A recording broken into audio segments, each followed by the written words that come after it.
Hello, everyone. The news that Juanita Bynum's family has announced is nothing short of heartbreaking, sending shockwaves through the church community, her followers around the world, and those who have looked up to her ministry for decades. Because while Juanita Bynum has often been in the public eye for her fiery sermons, bold teachings, and even controversies that made headlines, this time the story is not about a message delivered from the pulpit, but about a personal tragedy that has shaken the foundation of her life and left those closest to her devastated. And as her family stepped forward to confirm what so many had feared, their words carried with them an air of finality and sorrow, a reminder that behind the celebrity preacher, the books, the worship albums, and the television appearances,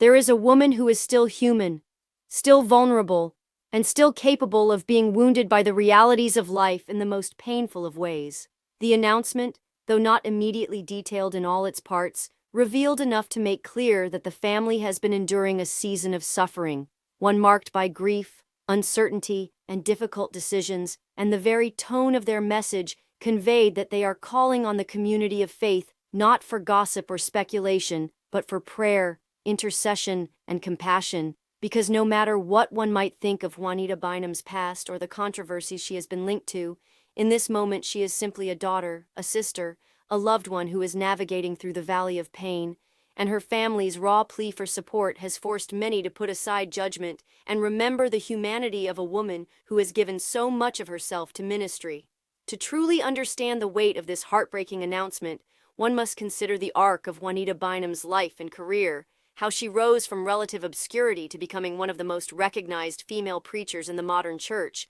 a figure whose messages about deliverance, holiness, and restoration resonated with millions, particularly women who saw her as a voice who could articulate the struggles of faith, identity, and self-worth in a way few others could.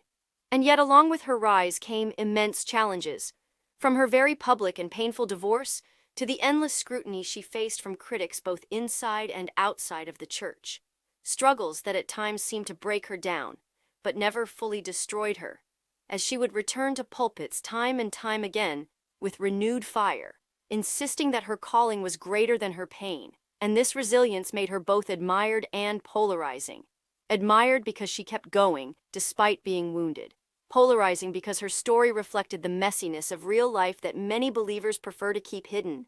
And now, with her family confirming tragic news, it seems that another chapter of her journey is unfolding, one that no amount of preaching or performing can shield her from, because life, in all its unpredictability, has struck her once again at her core. And this time, the pain is not being shared through a sermon, but through the trembling voices of her family as they share their grief with the world. For those who have followed Juanita's ministry over the years, this news is more than just an update on a public figure. It is a sobering reminder of how fragile life can be, how quickly things can change, and how even the strongest among us, those who appear to stand tall in faith, can suddenly find themselves needing the prayers and support of the very people they once ministered to. And as her family revealed their heartbreak, many who once sat under her teachings or listened to her music felt a piercing pain in their own hearts, because Juanita Bynum was not just a preacher, she was someone who spoke life into broken people. Someone who dared to be vulnerable on stages where others would only present perfection. And so seeing her now in this place of vulnerability has made her tragedy resonate even more deeply.